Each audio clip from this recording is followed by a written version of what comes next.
Mga igsoon ang atong mga pagbasa karon gikan sa sulat ni San Pablo ngadto sa taga-Efeso, pahinomdom kanato sa dako kaayo nga gasa nga gibuhat ni Kristo alang sa katawhan. Pinaagi siyang kamatayon, iyang gipasig-uli ang katawhan ngadto sa Dios. Iyang gihiusa og balik og iyang gipasinati og kalinaw.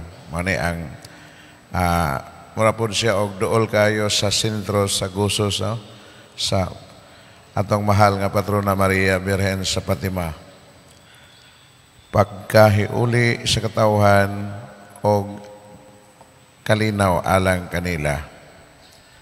Mao nga si San Pablo sa iyang pakigsulti ngadto sa mga langyaw, mingon siya, busa kamong mga dili Hudiyo, dili na mga langyaw o mga dumuduong, kundili mga katagilungsod na sa katawhan sa Dios o mga sakop sa iyang banay o sa iyang panimalay.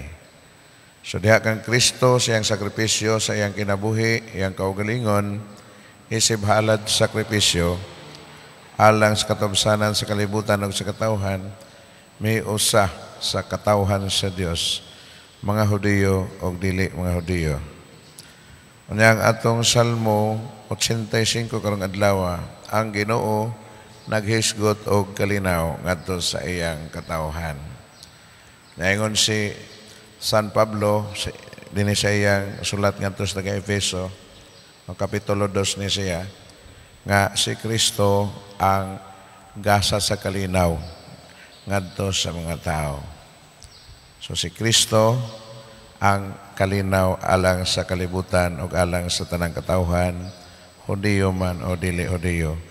Nga mao'y ipunting sa sentimento karong adlaw sa atong Salmo 85. And then go forward sa ato ang Ebanghelyo karong adlaw, Ebanghelyo ni San Lucas, dinhina ang tema sa pagkaandam.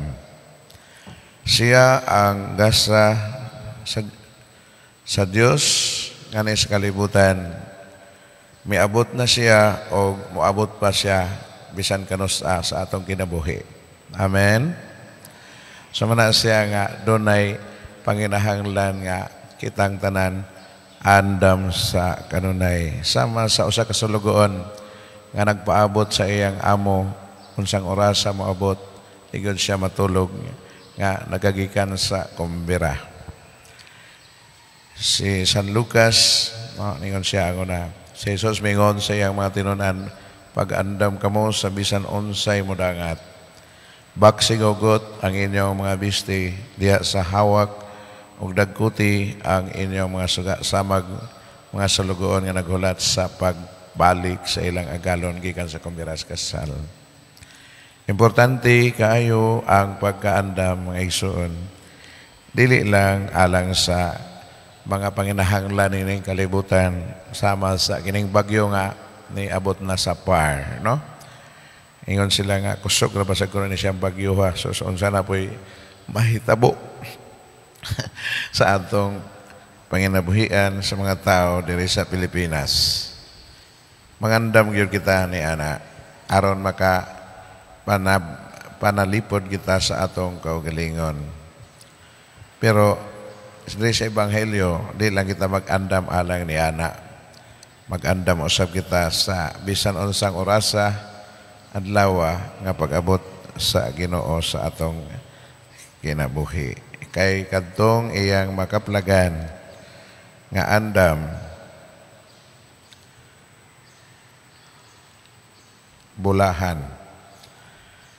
Bulahan katong mga sulugoon nga makaplagan sa ilang agalon nga nagtukaw o nagandam. Sultihan ko kamo, magbakos siya, palingkuron sila sa kananan o silbihan niya.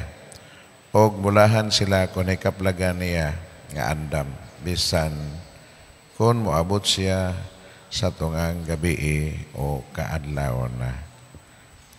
Kay mauman ka na ang atong gipaabot ang kaluwasan diha kang Kristo, ang kalinaw.